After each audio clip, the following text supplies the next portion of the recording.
Well, we wanted to focus our first panel on Nashville movements.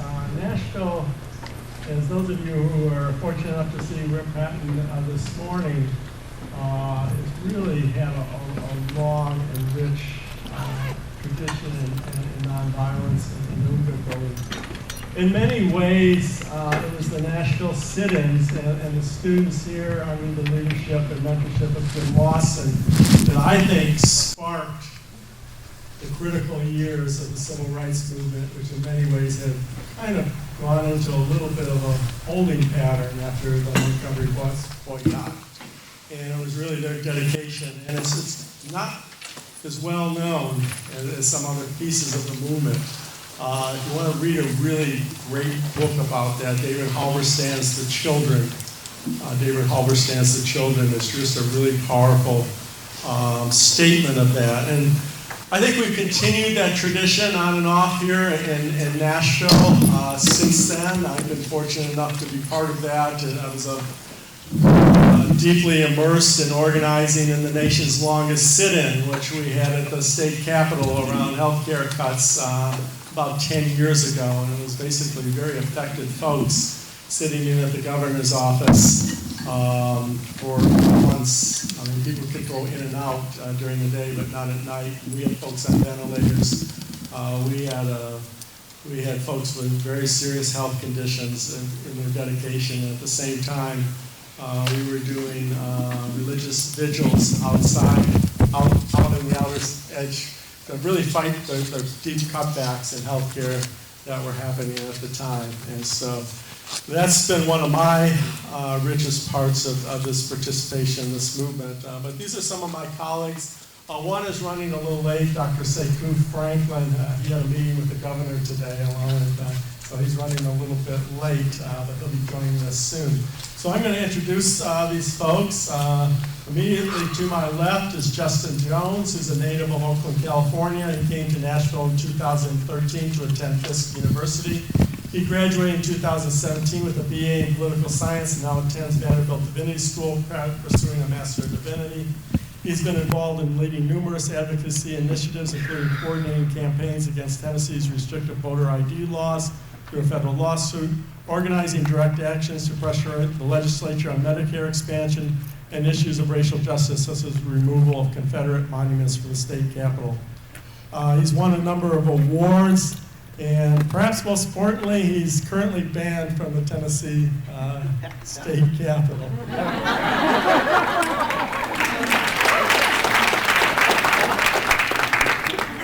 Jacqueline Sims, who with Paul is probably my closest colleague here in Nashville. She's originally from Philadelphia. She served the Nashville community for the past 11 years as a community organizer and activist. She has been active with the Tennessee Alliance for Progress, where she has served as board chair. Her first focus was sustainability through green jobs, where she learned the importance of environmental justice, especially in communities of color. She has also been deeply engaged in issues of criminal justice and affordable housing.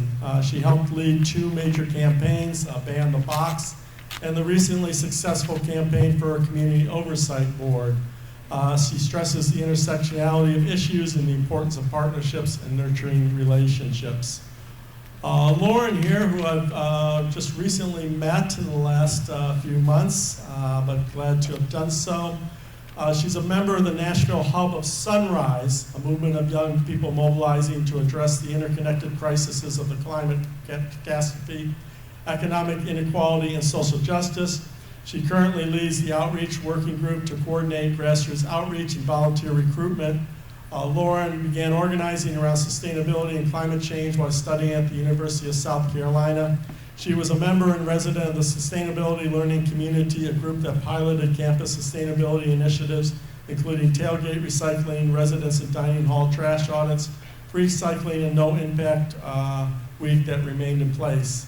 And she says it's time that we take bold action to address the intersectional crises of inequality and climate change, transform our economy, and create millions of reliable, well-paying, dignified jobs and clean energy. Paul down here graduated from Vanderbilt's Department of Religion in 1976. And he served as coordinator for Nashvillians for a Nuclear Arms Freeze, and then as coordinator of homeless programs for Focus, faith-organized Covenant for Understanding and Service, directing the Storefront Ministry Day Shelter in downtown Nashville. In 1995, Paul returned to Vanderbilt Divinity School, where he received a Master of Divinity degree, and he was ordained as an elder in the United Methodist Church and serves as pastor of 61st Avenue United Methodist Church, which is a low-income congregation in the nation's neighborhood of West Nashville from 1997 to 2015.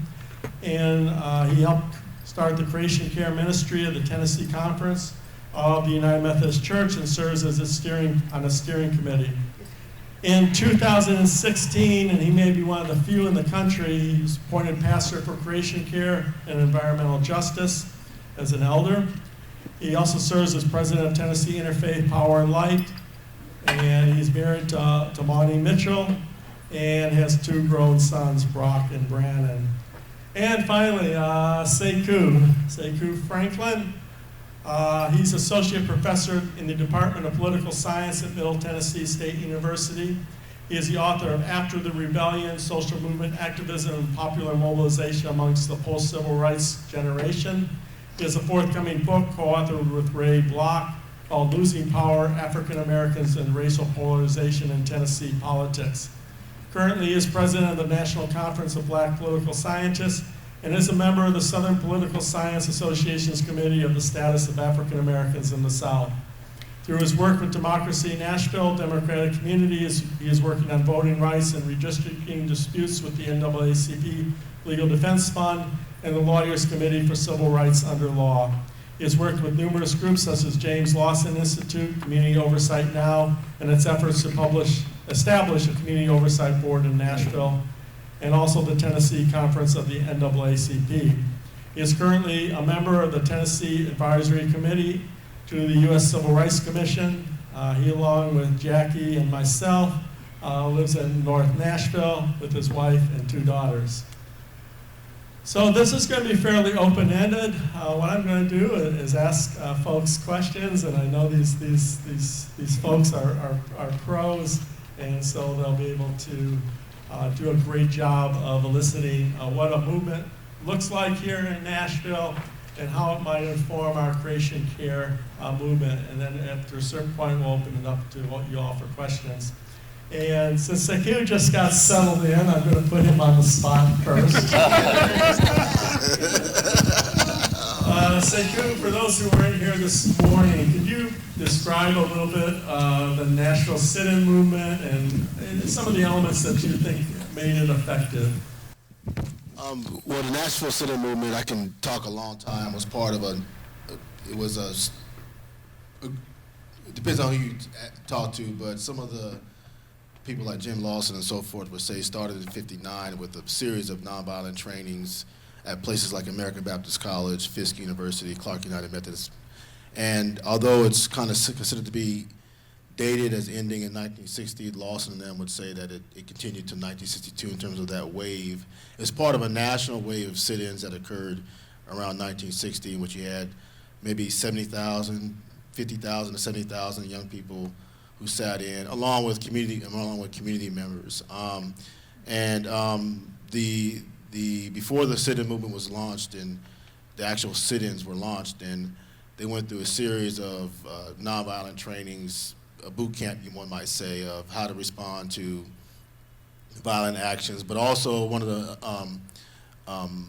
underreported, underappreciated aspects of the sit-in movement was the strategic analysis that they did of Nashville, the economy in Nashville, who's affected by segregation patterns. And one of the also underreported aspects of the Nashville sit-in movement was that the targets of downtown diners was determined by black women. In part because if you're African American in Nashville, as the story goes, I'm sure there's nuances, and you went to shop in downtown, there were no places to sit down, no places to use the restroom. If you brought your kids, for example, you couldn't take them to use the restroom. There were few places to eat. Oftentimes, you were not allowed to try on clothes. You were allowed to only you could try, if you tried on clothes once, you had to buy it. So the idea of having eateries and bathrooms and so forth in the vicinity where African Americans shop was a concern that African American women raised. So it was also one of the misnomers. It was also a broader community effort. The Nashville sit-ins were primarily carried out by students, primarily HBCU students at Fisk, Meharry, TSU, American Baptist College. There was also a Vanderbilt Divinity wing of that Nashville sit-in movement that's often underappreciated.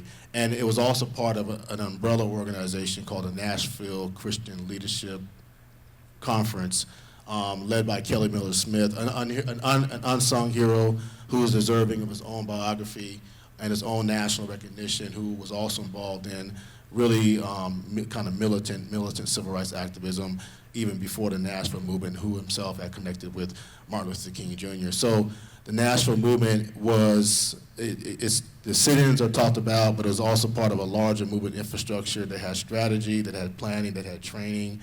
It was kind of like a boot camp. And out of the Nashville movement, if you look at the epicenter of the Nashville movement of 59, 60, 61, out of that movement birthed really frontline soldiers in the civil rights movement. And you can look at those movements in the Mississippi Delta. You can look at those movements in Birmingham. You can go back to Albany, Georgia. You can look at those localized civil rights, localized movements. Freedom movements is probably the best way to say. St. Augustine, Florida. We can go on and on and on and on. SNCC, Freedom Rides, and you can trace one or two or three or sometimes more people, Selma, Alabama, for example, back to those activists who came out of the so-called Nashville movement or sit-in movement. So I hope I answered that question in a short amount of time. Jackie, how do you think the sit-in movement and that tradition has influenced organizing today, and how do you see the movement today in Nashville?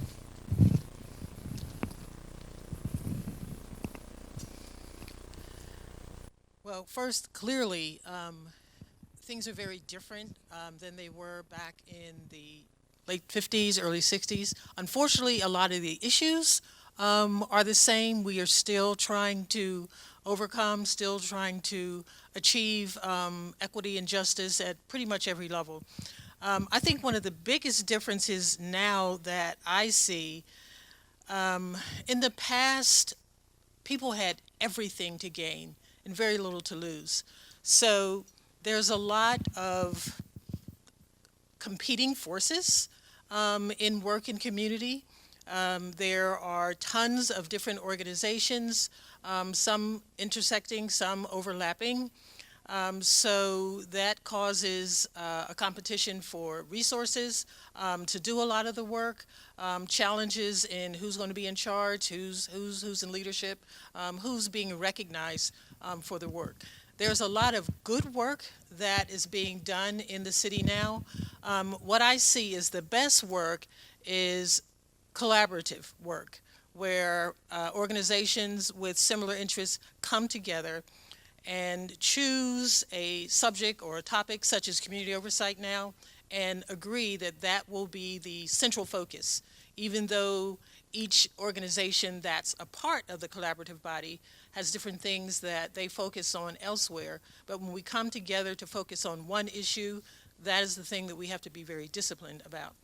So I think that the challenges now are a lot of the competition in, let me use another word other than competition, a lot of diverse projects and interest and things that people deem most important. There's so many things that are so important, sometimes it's hard to narrow in on the particular subject that most of the time and attention should be centered around.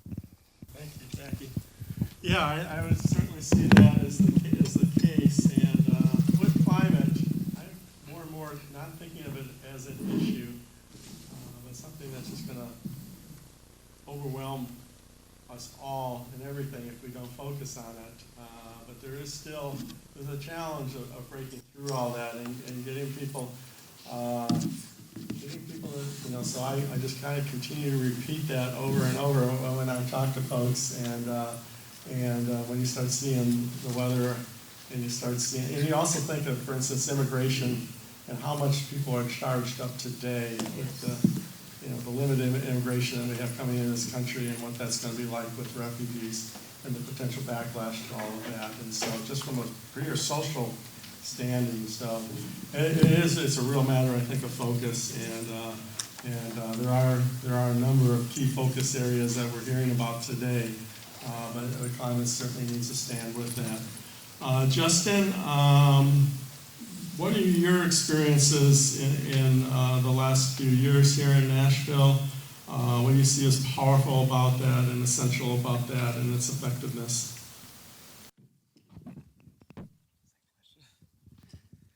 Thanks for having us here, Dan. I think one of the biggest things that we're seeing in Nashville is that we talk a lot about our civil rights history. We have restaurants that celebrate it. We have markers all around. You can't get away from it. And one thing we noticed when we were at Fisk is that we memorialize our history, we memorialize our martyrs, but we also have to continue what they did, and that's the greatest way that we honor them. And so when I was at Fisk, we had a coalition called the Nashville Student Organizing Committee that sued the state over their voter identification laws, because in Tennessee it's easier to get a gun than it is to vote. And we know that's connected to climate change, because the same people who don't want us to vote them out of office because how they act on climate change don't want us to vote, for any of the issues we're fighting. And so one of the most powerful things I think that we have in Nashville is that we are a college town. You have about 10 or so universities within this immediate area. Fisk, TSU, Belmont, American Baptist, Nashville Community College, Middle Tennessee State is not too far away. Just all around you have all these college students. And so it's a college town, the Athens of the South they call it. And so I think that there really is this tradition of people embracing the concept of Sankofa, that we have to look backward in order to move forward. And so I think that is something that needs to happen, and we need an intergenerational movement. And yeah, one of my greatest mentors since I've been here has been Diane Nash. And I think one thing that she taught during the civil rights movement is that, and she always says this every time that she comes to speak to our student groups, is that if we would have waited for politicians to change things, we would still be waiting. And so the young people had to go downtown and force not just the white politicians, but some of the black leaders who wanted to moderate on their stance and compromise on certain things that the students said. We're not going to compromise that half the lunch counter will be black and half of it will be white. We are going to continue in our actions and provoke them to negotiate fairly with us. And so if you get a chance, definitely check out Fisk University. Check out a lot of these places, because it is sacred ground. It is sacred ground. When I was at Fisk University, down the street, if you go down to Z. Alexander Luby's house, the lawyer who represented them, we talk about terrorism. One of the greatest acts of terrorism in our city happened there when they bombed his house, and the blast was felt at Fisk University. And Diane Nash and the other students, Bernard Lafayette, all these young people walked down to the mayor's office and confronted him and asked him a very question that I think we need to ask all of our leaders today in a different way. But they challenged him and said, not as a politician, but as a man, do you think that segregation is wrong? And confronted him and challenged him in that way. And so my last point, I think, is that we too often want to do photo ops with politicians. We invite them. I work in a church, and I've seen so many politicians this election season. But the question is, will we hold them accountable and make them uncomfortable when they need to be, and ask them the tough questions? Thanks, Justin. That was very insightful. Paul, you were involved in the movement in the 70s and 80s that also confronted a global threat, which was then is still a threat, but a little bit more on the back burner of nuclear war. Can you speak on that movement and how it built itself, how it involved religious institutions, and what do you think contributed to its effectiveness? Okay, thank you, Dan. Yes, the Nuclear Weapons Freeze campaign. Just out of curiosity, how many of you were involved with that in the 1980s? Not very many, but a few of us. For many of us who grew up during the Cold War years, the whole issue of the nuclear arms race kind of sort of hung over our heads from our births. But it really just kept escalating and escalating, and it gets scarier and scarier. And then in 1980, we elected a president, Ronald Reagan, who rather than saying that he wanted to do something about it, actually wanted to create more nuclear weapons and a whole new generation of nuclear weapons. And so it got really very frightening. And simultaneously, there was a woman by the name of Randall Forsberg who came up with this very simple, easy message that made so much common sense, which was to freeze the nuclear arms race, to halt the nuclear arms race just where it was as a starting place for then moving backwards towards disarmament. And so the combination of those two things, the fact that a president was elected, does this sound familiar, by the way? That a president was elected who was very much against reining in nuclear weapons, this incredibly dangerous threat to humanity and to all of the earth, really. And at the same time, a common sense idea was put forward that people could rally around. And so the nuclear weapons freeze campaign just burst into action, and there were thousands of groups all across the country. There were staff people all across the country. The leadership came out of Massachusetts, but they then helped it spread across the country by funding groups across the country in very different times. But it was really grassroots as well. And I guess that as I say, it was a movement that just really spread like wildfire, and was very important in stopping some of these new nuclear weapons programs like the MX missile, the Poseidon missile, and some other ones, and really leading towards slowing down of the arms race. And eventually then there was negotiation. And unbelievably, for a period of time, it's like we didn't seem like we had to worry about that anymore. Unfortunately, some of the new stuff that's going on, it seems to be raising its ugly head again, but it was a really successful movement. In terms of the church, I would say that the church people provided incredible leadership in it. I know that for myself, it was because of my faith that I was involved, and that was true with many, many other people in terms of leadership here in Nashville, but throughout the country. The United Methodist Bishops in 1986 put forward an Episcopal letter and a foundational document, which was called In Defense of Creation. That became, so that was a stance of the United Methodist Church and of the bishops at any rate. Many of the leaders, like Philip and Dan Berrigan, brought their radical past to this. There are many people who engaged in civil disobedience, and most of them were coming from a religious perspective, including a lot of sisters, a lot of nuns, Catholic nuns, but others as well. And I guess that I would say that one of the most important things that I learned from all of that was just that it takes passion, it takes commitment, it takes perseverance, and really a deep sense of, doggone it, we're going to do something about this, and we're going to work really hard because so much is at stake. I know that unbelievably that the organization that I was staff for from 1981 till to 1990, almost all really of the 80s, we met every other week on Sunday evenings for about an hour and a half every other week for those 10 years, just because we were so dedicated to doing something about this. And so, again, I just think that those of us who have passion about this, we just have to find ways to put that passion into action. And I think that one of the key things from the nuclear freeze movement was that there was a rallying point. And I think that that's one of our real challenges, is figuring out of all of the different things that we could be working on in terms of defense of creation and care for creation, can we focus? Can something move to the top? Perhaps it is climate change. I think it is. And if we can figure out what can be the main message and what is also the main solution that we would be proposing, so that there can be a way to gather our energies and to focus our energies to be most effective. Thanks, Paul. Finally, Lauren. One of the things I appreciate about Lauren and Rick here, part of the Sunrise Movement, is they can deal with boredom. City Council, it's like watching paint dry. They're debating various zoning ordinances, and they sat through several very long City Council meetings as part of a coalition to get Nashville's government to commit to be 100% renewable on a schedule, and also the fleet being electric.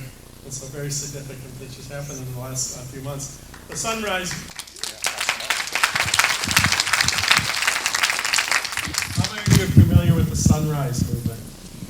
Sunrise is just an extraordinary movement that's dispersed around the world of of young people. They find themselves under 35, and is those who would take leadership in that organization, but also in coalition intergenerationally to confront the climate crisis. So, Lauren, would you just talk a little bit about what Sunrise is attempting to accomplish here in Nashville and perhaps around the country, the world? Yeah, sure. Yeah, so Sunrise in Nashville, we're about 6 months old, so we've had some pretty explosive growth, which has been really exciting.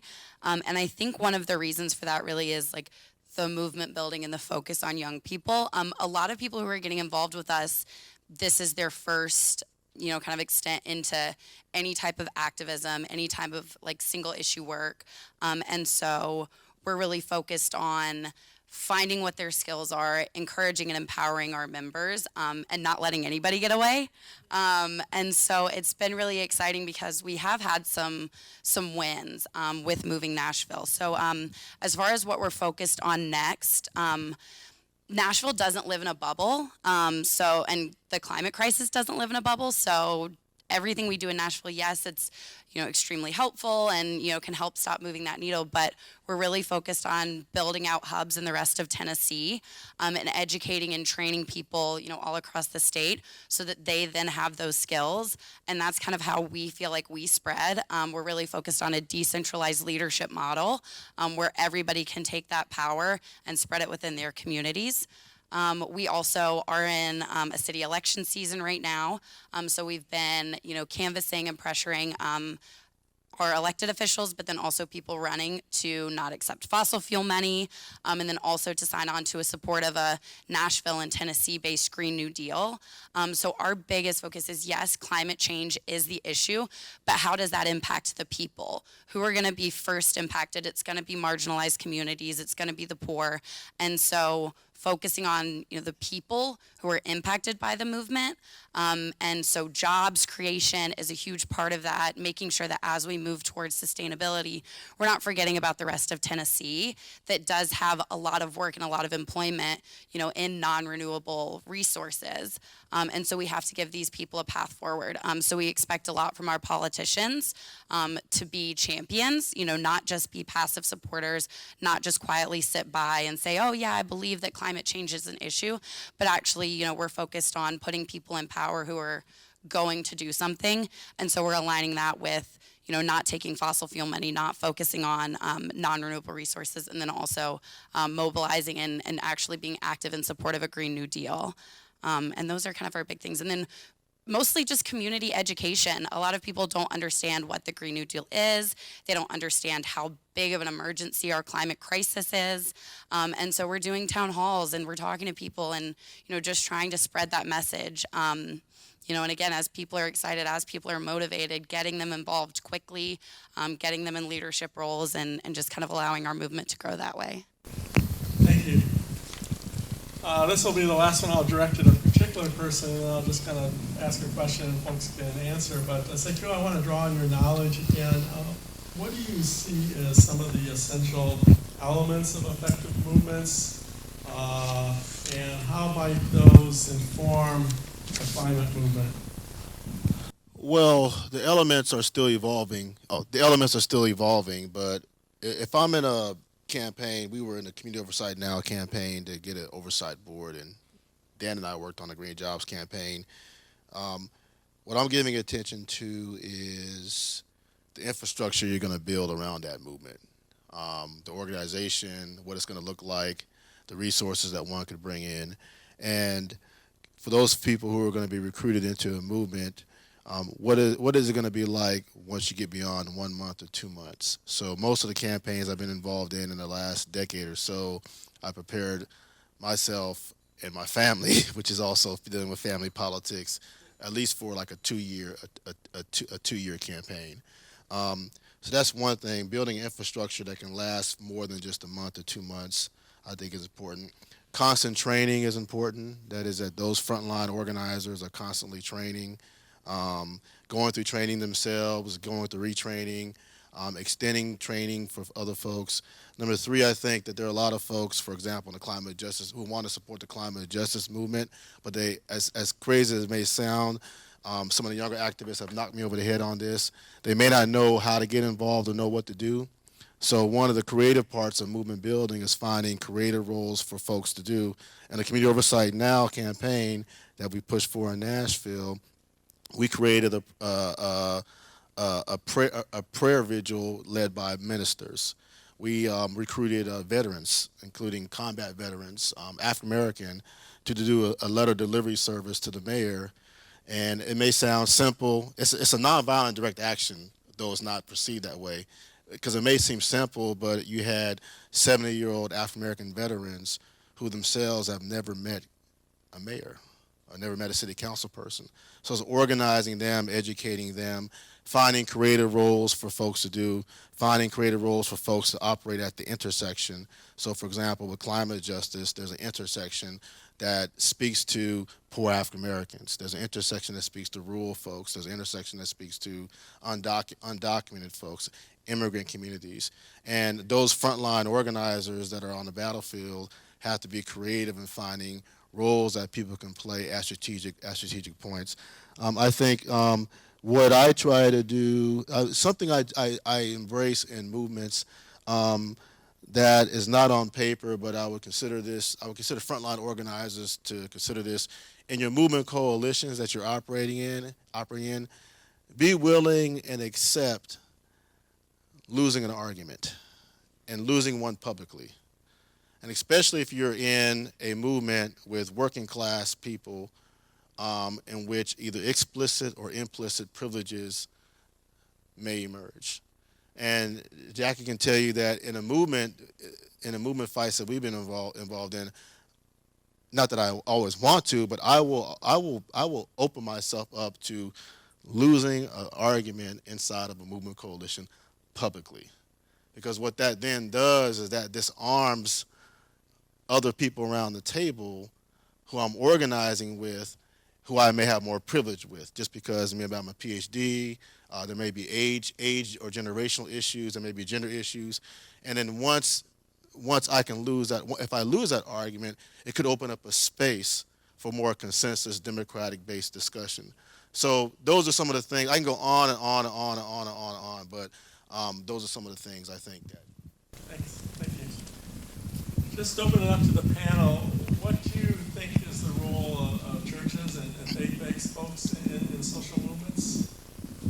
Somebody like to take a stab at that? Yeah, that's good. This is just a brief comment. I was very fortunate to be trained under Dr. Lawson as well. And one of the things that I learned and I have continued to grow to appreciate is the centering down philosophy. We never held a meeting without centering down. There was never formal prayer or recognizing any one particular faith or religion or church over another. But it allowed a period prior to the meeting for people to put their spiritual focus wherever they chose to do so. And it also fostered, I think, a different climate going into the meetings. I've been in a lot of coalitions, and sometimes the environment can get really contentious. People disagree over a lot of things, and there can be falling out. But we paid very close attention to that centering down prior to starting off our meetings so that we could bring a right spirit into the space, and when conflict and things of that nature would arise, we seem to be able to better work through it without any animosity or without feelings of ill will or things of that nature. Thanks, Jackie. That was very insightful. Would anybody like to speak to that question?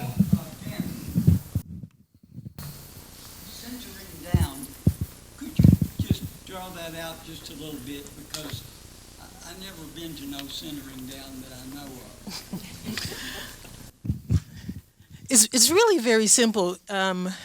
First of all, you get an agreement upon those who are present that you're going to do the practice of centering down. And all it is prior to any discourse that takes place, you allow time for quiet reflection, meditation.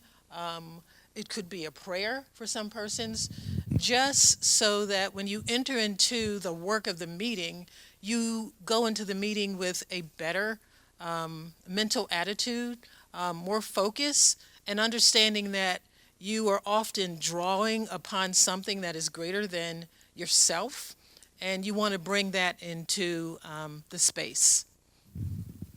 I want to hear our seminarian on this.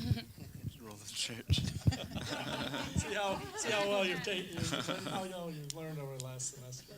Yeah. I was trying to avoid this question. I love the church, and I'm pursuing ordination in the church, but I think the reason why I wanted to avoid this question is because for too often I see the church complicit in what's happening. I see that here in Nashville all too often, especially the buckle of the Bible Belt, where we have churches on every corner. And when it comes to actions, we don't see our clergy in the streets with us. And for me, my focus at Vanderbilt is spirituality and social activism, because I believe that we need a cohort of movement chaplains. I think we need people. I've experienced God most profoundly. The week after I was baptized on Easter 2015, my first communion was taken outside of our speaker's office as we were having a sit-in, and that to me was a sacred ground. I've seen the Spirit move. When we took a delegation of students to Ferguson, one of the things that I remember is that there was clergy there, and they said, "We're here, we want to support, what do you want us to do?" And the organizers there said, "We want you to come with us, and when the police come, do not leave us." And so that theology of accompaniment. And so I think that that's something that we can do, and also to call out our colleagues, because we have very distorted theologies that run our state capitol here. We have a prayer caucus, Prayer, but instead what they really are they P-R-E-Y, they prey on people. And it's toxic. It's toxic. And I think that we as clergy have to call it out as the demonic spirit that it is, in whatever way that we can. And we have to do that visibly. One thing I remember, just bringing another issue, is when we here in Nashville, we have the headquarters for Core Civic, one of the largest private immigrant detention companies in the nation. And so last year we held weekly communion services outside there, just to let them know that we are here and we see you. And that communion, every time we take communion was taken right before Jesus was crucified.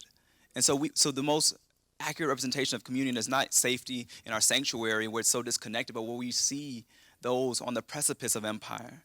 And that's where we need to be. And so I know a lot of our folks here have been with us, and we're grateful, but the more that we can visibly be present, and just one of the things when Dr. Franklin was talking that just came to my mind about lessons from the movement, one of the biggest lessons of the movement I've learned in my 7 years here in Nashville, coming from Oakland, is that we cannot underestimate our opponents. Because what we have seen, and anytime you challenge these people, you see a real level of evil. And we've seen at this session in our legislature, before we were banned, that we see the evil that we're fighting. And when you challenge them, these people are organized, they're coordinated, not just in politics, but they have faith leaders to give them legitimacy that way. They have press to give them legitimacy that way. They have corporations backing them. And so we have to be as coordinated as they are. And we have to redefine some of these concepts, because so often I remember even some of my clergy friends, when we get angry, they'll say, we have to maintain nonviolence, and I believe in nonviolence in my spirit. But we have to look at how we define violence, because what is violent is what is happening in that building every day. What is violent when we talk about climate change is what is happening in Flint, Michigan, where they still don't have clean water. What is violent is what I saw when we went with the delegation to Standing Rock, and we saw those law enforcement, and how corporations have these armed people who will harm us. That is violence. And so I challenge particularly my white brothers and sisters, when we look at these concepts, we need you to call it out for what it is, because so often we as black people and brown people, when we get angry, they say we got to be nonviolent. And our anger is righteous, and our anger is needed. If you're not angry at what's happening when you see children in cages, if you're not angry at what you see when you have people, building pipelines but they can't build clean water, if you're not angry at what you see here in Nashville in this white male power structure, then what are you preaching about? So that's.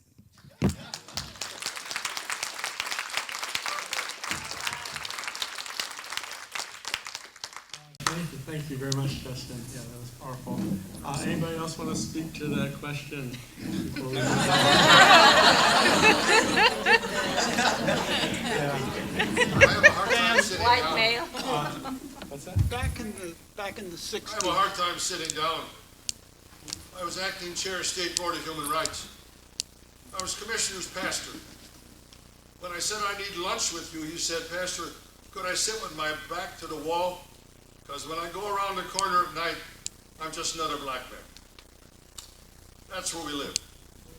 And I'm grateful that my conference provides for me a pictured name tag, because my ministry's in the world. You referred to Reagan a bit ago. I happen to have the wedding for Rosanna Ridgway. She happened to be Secretary of State for Europe and Canada and put together the Reagan Summit. Nobody knows who Rosanna is. I do. I asked, what names will you have? The Coast Guard captain said, Dipko. Rosanna was quieted, and I looked at her and he said, Ridgway. She said, I haven't thought about it yet. Don't think about it. You earned that name, and when you call Senator Thurmond and say, I need to talk to you in 5 minutes, he'll say, come over, who are you? Ridgway. Oh yes. When you say Mrs. Dipko, who the hell are you? We've got to be with the people who are the structure. We've got to be with the CEOs, because that's how we make change happen for the people who we are most concerned about. Pardon me for shouting, but my father was hard of hearing. Speak up or he turned you off. Don't turn old people off. I'm white, male, and over 80. But when I have breakfast, and thank you, ma'am. When I have breakfast, my breakfast partners are 99, 95, 87, and that makes me the kid. Thank you for your comments. Yeah, it's a very challenging question about the, and I'll take a little bit of a stab at it. Again, looking back at the national movement and civil rights, most of the churches were complacent.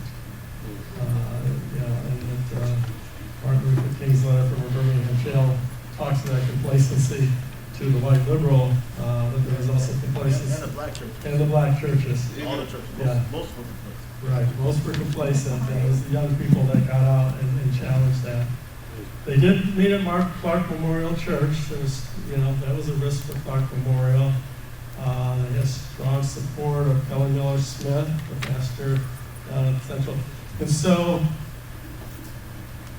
it's a divided question. Most of the churches are complacent, and yet some stood very firmly and with great risk in it all. And many, and not all, many of those that were involved in the sit-in movement and other movements over time have been inspired by their religious faith, which speaks to ultimacy and which speaks to things that are fundamental. And so it's both there. It's that terrible complacency that we see in our churches. At the same time, you can see a real inspired spirit there, not only amongst religious people, but certainly amongst religious people that are inspired by their faith. And so that's how I keep going with all of this, because I certainly see that complacency. But I also see that deep dedication that I've seen from people over the years. And some of it comes very much out of a deep sense of compassion that's informed and inspired by Spirit. So another question was, what keeps people going through all of this? I mean, when the times get really hard, how do you keep a movement together when things are not as heady, when you're not in the headlines, when things get really, when the violent backlash gets really strong, or when you just feel despair about it's not moving fast enough? And how do you all keep yourself together, and how can you speak to that?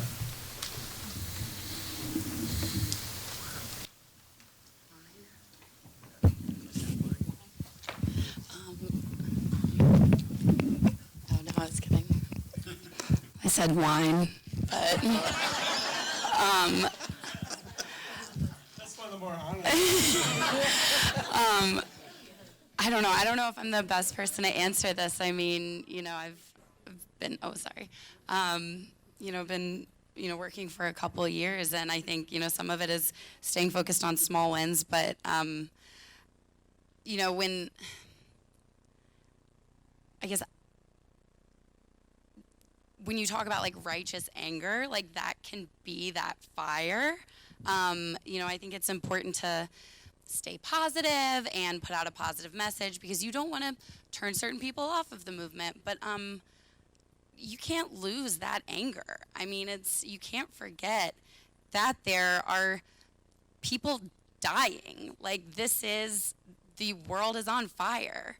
Like, I guess it's, if things aren't moving fast enough, try something different, try harder, but I mean, it's not an option to get burnout. I mean, that's just not a luxury that we have, because when you start to look at the facts, I mean, you can't close your eyes, and I think that's why we're all here. So I guess that's my thought.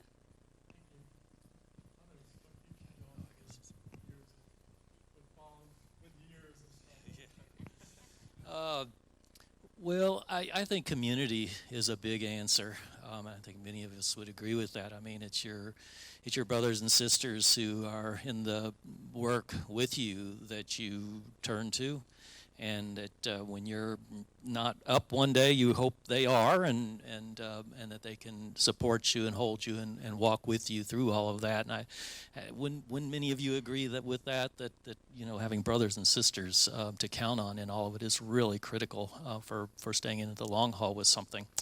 And then of course, I think our faith. I mean, our trust that we have a loving God and a God who is for justice, and that our work is undergirded by faith in a God like that. And so I think that those probably are the two main things that I would point to is trust in God and faith in God and trying to be faithful in that way, and then brothers and sisters community.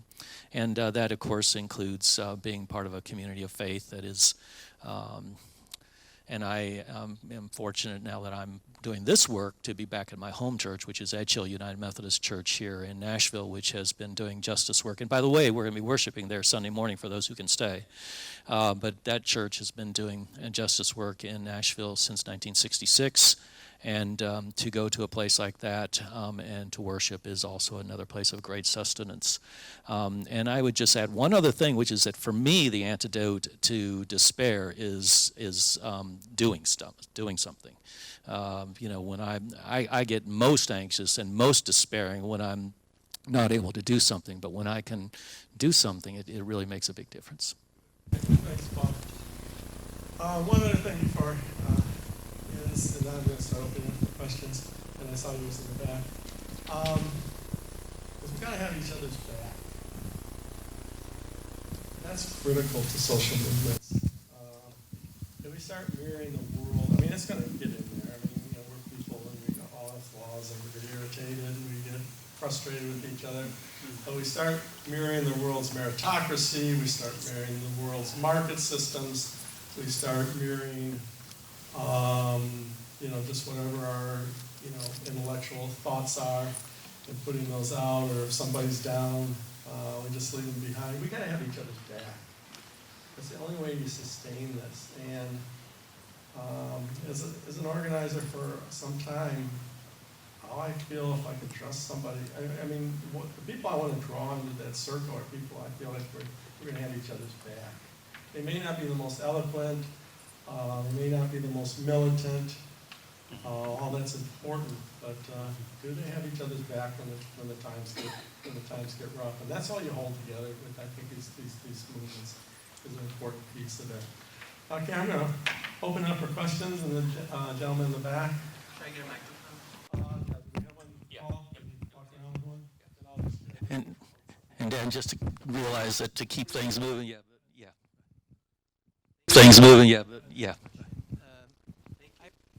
had a question. I remember going to a Catholic church, and I heard a priest tell a story about this man who was a priest. He looked around and he felt like Job. He had a lot of suffering, and he didn't see righteous people flourishing and that sort of thing.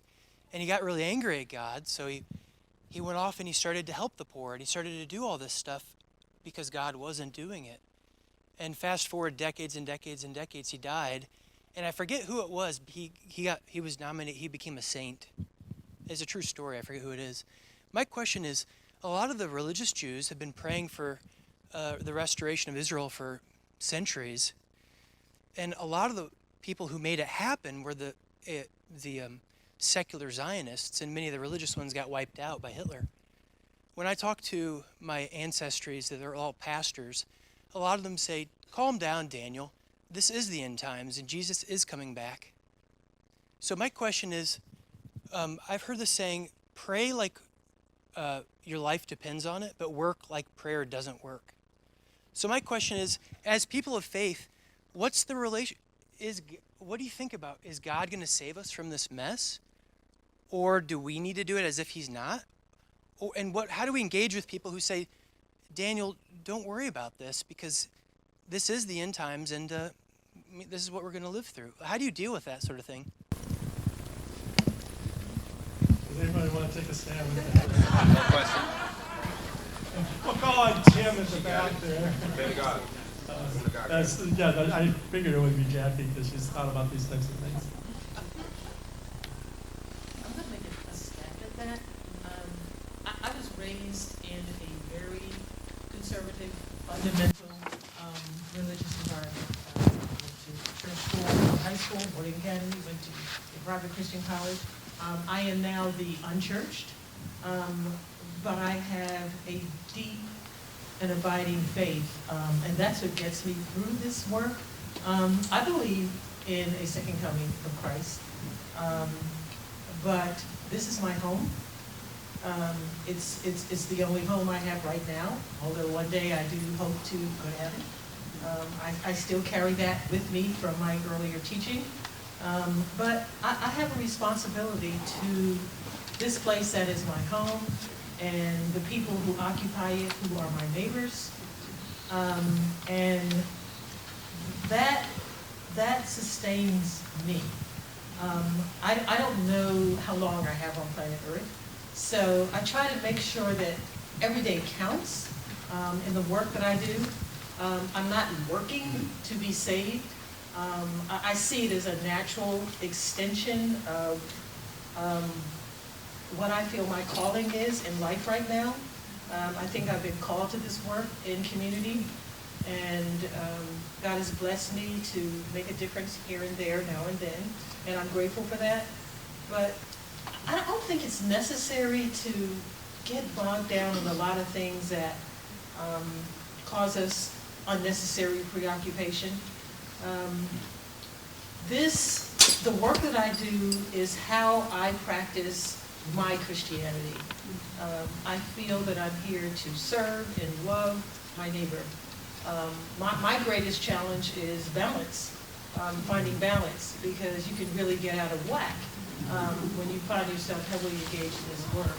So it keeps me on my knees all the time because there's so many challenges, and I have to guard my heart because you run into so many very distasteful people who have ways that are very difficult to deal with. So for me, I see my work as an extraordinary blessing. It continues to help me grow and evolve as a human being.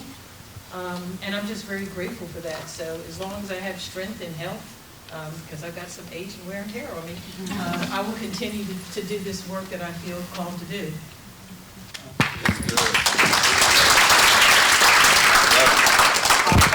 No, I think we're going to, we have probably time for one more question, and then I'm going to give everybody on the panel final thoughts. So, Okay. Well, Yes, my question is, someone mentioned that during the nuclear weapons movement, that there was an Episcopal letter related to that, and that the bishops were very supportive of the movement. And I have been greatly concerned because of this document from 2009, which is God's Renewed Creation, Call to Hope and Action. And on here, there are 9 promises by the bishops of how they will support creation care. It is an official pastoral letter. So my issue is, I'm from New Mexico, and I have seen nothing from the bishops, or my bishop anyway. And so that's my question. Is anyone seeing movement from this level of our church? Because I have not seen it, and it angers me. I might want to consider tomorrow. Seriously. Yeah. How do we move the church that way? I'm going to give everybody on the panel a last word, so then we'll just have to conclude up. We could keep this great conversation going for a long time. I know I'm sorry that we can't take every comment or question, but Justin, we'll just kind of move down the line and a last word from each people on the panel.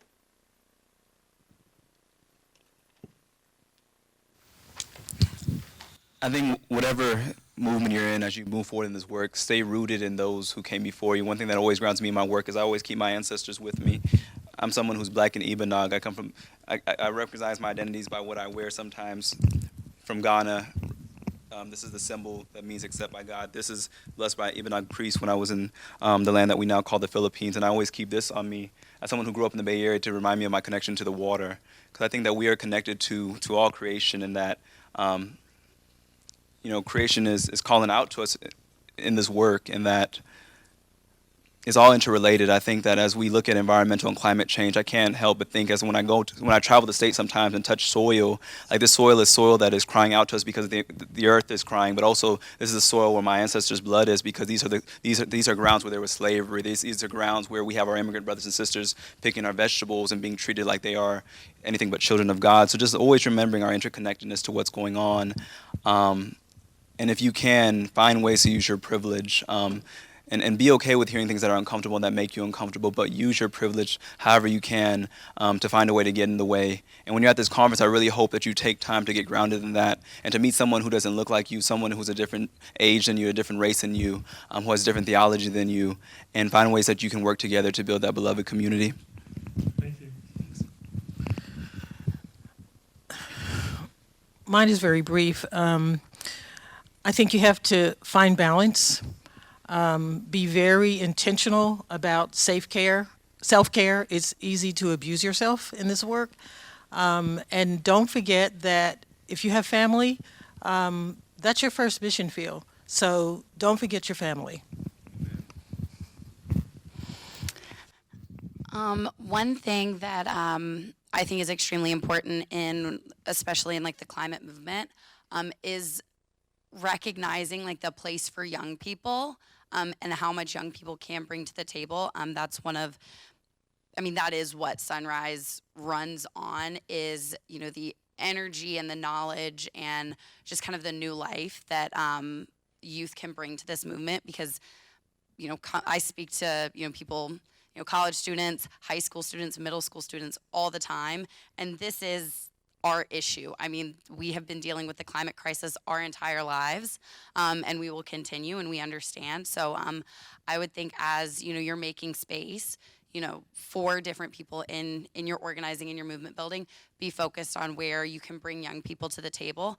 And then also, I think the other thing with that is being able to have those conversations, have that discourse of, different ideas, recognizing how diversity of ideas and approaches can really just propel your movements forward, because that's how you're going to make a difference, is, growing out and kind of really empowering others to go and spread that message and get active that way. I just real briefly, I really am feeling hopeful. I think that a movement is really growing and is gaining momentum, and we just got to get smart, organize, have passion, have courage and love, and I think we're going to make a difference. My comments would be going back to the experience we had recently with Oversight Now. I was really happy that we at one time had support from, when we got the referendum passed, the Jewish Roundtable for Social Justice, the American Muslim Advisory Council, IMF, and some of the black churches, and then, of course, some of the also middle-class white churches. And to me, that was one of the proudest, I think, things that I saw coming out of that, was because I think it was the only effort that I've been a part of where we had really interfaith, if that's the right way to say it, I'm not sure, interfaith connectivity around an explicit political or policy agenda. And I would consider you to think about how that can happen. I would also say one of the things about the civil rights movement and the climate justice movement, these are working class movements. We can't remove the working class politics or identity from these movements. And by working class, I'm not saying everybody in there is a blue collar working class person, but students, single mothers, you in this room, it's not like you control capital. It's not like you control the reins of capitalism. The civil rights movement was, Rosa Parks, King, E.D. Nixon, organizing the pool halls, the churches, the streets. I mean, and so we need to really think much more strategically, I think, about how to reimagine our movements as having a working class politics ethic. Francis Fox Piven and Cloward years ago called it the poor people's movement, distinguishing that from big interests. And I think if we do that, we'll have a little bit of different window as to how we can mobilize. And I would say this, even in the heart of your movement, even at the height of your activities, I think it's okay to take time to take a step back and return to the source. Canvas, knock on doors, do behind the scenes work, talk to everyday people not connected to your movement, not connected to a transaction. Get a sense of that kind of conversation, because what movements have to do is constantly inject humility into their work, and always, always, always be very intentional about finding ways to inject humility into your work. Thank you, Sekou, and let's give this panel.